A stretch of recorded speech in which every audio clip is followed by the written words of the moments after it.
નમસ્કાર મિત્રો સેમ 2માં આપણે યુનિટ નંબર 1 એ પૂર્ણ કર્યો છે.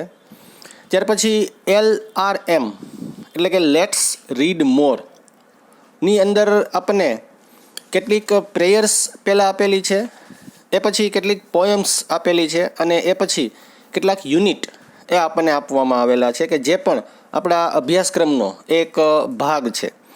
તો આપણે પ્રેયર્સથી એ સ્ટાર્ટ કરીએ તો સૌથી પહેલી પ્રેયર્સ છે લાઇક ધ સનફ્લાવર, સૂર્યમુખીની જેમ. સનફ્લાવર એટલે સૂર્યમુખી, બરાબર? સૂર્યમુખીની જેમ. Like the sunflower that follows every moment of the sun. સૂર્યમુખીની જેમ કે જે સૂર્યની દરેક હલચલને, મુવમેન્ટ એટલે કે હલચલ જે છે, સૂર્ય જે રીતે એ આકાશમાં પોતાની દિશા બદલે છે, એ રીતે સૂર્યમુખીનું ફૂલ જે છે એ પણ એ સૂર્ય તરફ પોતાનું એ મુખ રાખે છે. So I turned toward you to follow you my lord. અને એટલા માટે હે ઈશ્વર, અહીં કવિ જે છે એ પોતે એ ઈશ્વર તરફ એ ઝૂકેલા છે, વળેલા છે. ઈશ્વર જે પ્રમાણે એ રસ્તો બતાવે છે, જે પ્રમાણે માર્ગદર્શન કરે છે, જે પ્રમાણે જીવાડે છે, એ પ્રમાણે એ પોતે જીવે છે, એવું કંઈક એ આપણે અહીં એ સમજૂતીમાં લેવાનું રહ્યું છે કે જેવી રીતે સૂર્યમુખીનું ફૂલ સૂર્યને દિવસ દરમિયાન સતત અને સતત જે છે એ ફોલો કરે છે, અનુસરે છે, એવી જ રીતે હે ઈશ્વર, હું પણ સતત અને સતત તમને એ અનુસરવાનો એ પ્રયત્ન કરું છું, ઈશ્વરના રસ્તા પર એ ચાલવાનો પ્રયત્ન કરું છું. ઇન સિમ્પ્લિસિટી, સિમ્પ્લિસિટી એટલે એકદમ સાદગીથી જીવન જે છે એ જીવું છું. ચેરિટી આઈ ફોલો. ચેરિટી શબ્દનો અર્થ અહીંયા દાન, ધર્માદો કરવો, દાન કરવું. જે આપણી પાસે છે એમાં આપણા પૂરતું એ રાખી અને બાકીનું જેમની પાસે નથી, જરૂરિયાતમંદ જે છે એમને એ આપવું. લાઇક ધ સનફ્લાવર, સૂર્યમુખીની માફક. In simplicity honesty I follow. જેવી રીતે સાદાઈથી જ હું ઓનેસ્ટી એટલે પ્રામાણિકતા, એકદમ પ્રામાણિક જીવન એ હું જીવવાનો પ્રયાસ કરું છું. લાઇક ધ સનફ્લાવર, સૂર્યમુખીની જેમ. ઇન સિમ્પ્લિસિટી ફિડેલિટી શબ્દનો અર્થ અહીંયા વફાદારી. એ હું તમારી સાથે વફાદારીથી, હું મનુષ્ય જાતિ સાથે વફાદારીથી, હું મારા પરિવાર સાથે વફાદારીથી, હું મારા કુટુંબ સાથે વફાદારીથી એ રહેવાનો, જીવવાનો એ પ્રયત્ન કરું છું. તો અહીંયા લાઇક ધ સનફ્લાવર જે પ્રેયર છે એ આપણે કમ્પ્લીટ કરીએ છીએ. ત્યાર પછીની એક બીજી પ્રેયર આપણને આપેલી છે બી કેરફુલ, બરાબર? સાવચેત રહો, સાવધ રહો. શેના માટે સાવધ રહેવાનું એ કવિ આપણને કહે છે? તો કે બી careful with your eyes what you C. તમે તમારી આંખથી જે જુઓ છો એમાં એ તમારે સાવધ રહેવું. કારણ there is God up above. કારણ કે ઈશ્વર કે જે ઉપર બેઠો છે, બરાબર ને, who is watching you with love, કે જે તમને પ્રેમપૂર્વક જોઈ રહ્યો છે. ઈશ્વર જે સર્વ જગતનું એ રક્ષણ કરે છે, સર્વ જગત જેણે ઉત્પન્ન કર્યું છે, એ ઈશ્વર જે છે એ તમને જોઈ રહ્યો છે.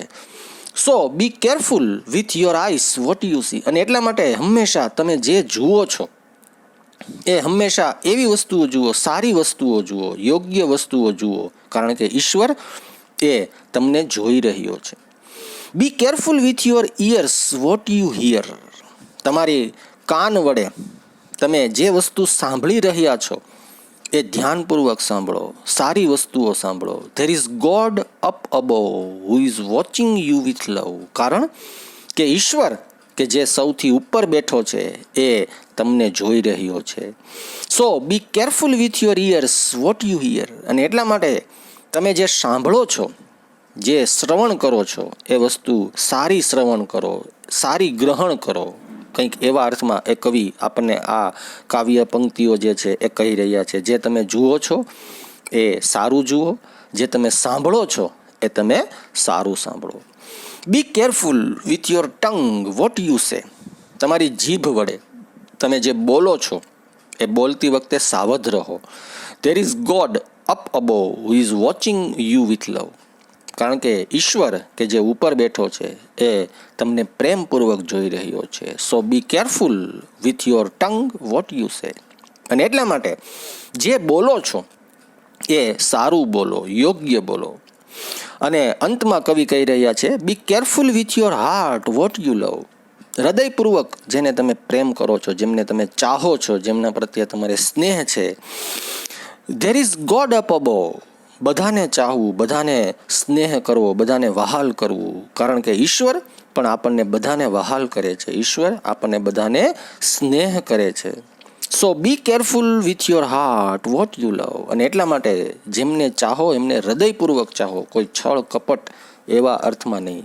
અહીંયા એક સુંદર મજાનો એ આપણને સંદેશ જે છે એ આ કાવ્ય પંક્તિમાં આપવામાં આવેલો છે કે હંમેશા યોગ્ય વસ્તુઓ જોવી, યોગ્ય વસ્તુઓ સાંભળવી અને યોગ્ય વસ્તુઓ બોલવી, અને જેમાં વફાદારી રહેલી છે, જેમાં સ્નેહ રહેલો છે, એ યોગ્ય રીતે એ આપણે એમને ચાહવું જોઈએ, કારણ કે ઈશ્વર એ આપણને બધાને એ રીતે ચાહે છે, એ રીતે આપણને ઈશ્વર એ બધાને સાચવે છે. ત્યાર પછી મિત્રો આગળ આપણને કેટલીક પોએમ, કાવ્ય એ આપવામાં આવેલા છે. આપણે એ કાવ્યને સમજીએ તો કમ આઉટ ટુ પ્લે, રમવા માટે બહાર આવો. Boys and girls come out to play, છોકરાઓ અને છોકરીઓ બહાર રમવા આવો. The moon does shine as bright as day, જુઓ ચંદ્ર જાણે કે દિવસ જેમ પ્રકાશિત હોય, જેવી રીતે દિવસમાં એ પ્રકાશ આવતો હોય એવી રીતે ચંદ્ર જે છે એ પ્રકાશી રહ્યો છે. ચંદ્ર જે છે પોતાનો પ્રકાશ એ આ પૃથ્વી ઉપર પાથરી રહ્યો છે. Leave your supper and leave your sleep. Supper એટલે રાત્રિનું ભોજન, અહીંયા વાળું, તમારું ભોજન એ છોડો, તમારી ઊંઘ જે છે એ છોડો. And come with your friends in the street, અને તમારા મિત્રો સાથે તમે શેરીઓમાં, ગલીઓમાં એ રમો. Come with a hoop and come with a call, એક સાદ સાથે, એક દોડ સાથે એ તમે બહાર આવો. Come with goodwill or come not at all, એક સારી ઈચ્છા સાથે, ગુડવિલ બરાબર ને, રમવાની જે સ્પોર્ટ્સમેન સ્પિરિટ જેને કહીએ છીએ બરાબર ને, રમવા માટેની જે ખેલદિલીની ભાવના એ હૃદયમાં છે એ સાથે લઈને આવો, નહીં તો ના આવો. રમતની અંદર હાર અને જીત એ તો થવાની જ છે બરાબર. તો એના લઈ આપણા મિત્રો વચ્ચે કોઈ પણ પ્રકારનો અંતરાસ જે છે એ ન થવો જોઈએ. મિત્રો વચ્ચે અને આપણી વચ્ચે કોઈ પ્રકારની દૂરી જે છે એ ઉત્પન્ન ન થવી જોઈએ. કંઈક એવા પ્રકારનો એક સંદેશો રમતગમત દ્વારા અહીં એ આપણને કમ આઉટ ટુ પ્લે કાવ્ય દ્વારા એ સમજાવવાનો પ્રયત્ન થયો છે. એ પછી બીજું પોએમ છે અ બોલ ગેમ. બાઉન્સ બોલ, બાઉન્સ બોલ, 1 2 3. બાઉન્સ બોલ એટલે ઉછળતો દડો બરાબર ને. દડાને તમે જમીન ઉપર ફેંકશો અથવા તો દિવાલ ઉપર ફેંકશો તો એ તરત જ બાઉન્સ થશે, તમારી પાછે પરત આવશે, તમારી પાસે એ દડો જે છે એ પાછો આવે છે. Underneath my right leg and round about my knee, મારા જમણા પગની નીચે, અંડરનીથ શબ્દનો અર્થ અહીંયા નીચે, મારા જમણા પગની નીચે, એન્ડ રાઉન્ડ અબાઉટ માય ની, અને કે લગભગ મારા ની એટલે મારા જે ગોઠણ છે એની આજુબાજુએ. બાઉન્સ બોલ, બાઉન્સ બોલ, બર્ડ ઓર બી, ઉછળતા દડા, ઉછળતા દડા. બર્ડ એટલે પક્ષી, અને બી એટલે માખી બરાબર ને, મધમાખી.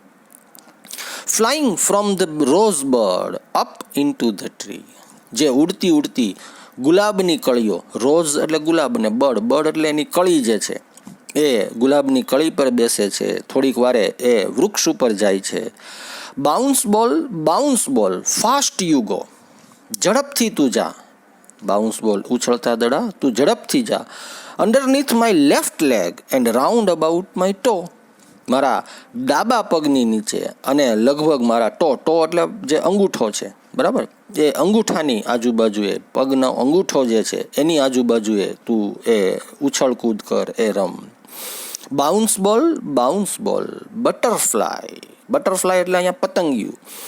Flying from the rose bird up into the sky, કે જે પણ ગુલાબની કળીથી એ છેક આસમાન સુધી, આકાશ સુધી એ પોતે ઉડવાનો, ઉછળવાનો એ પ્રયત્ન કરે છે. બાઉન્સ બોલ, યુ કાન્ટ સ્ટોપ, તું અટકી ન શકે, તું રોકાઈ ન શકે.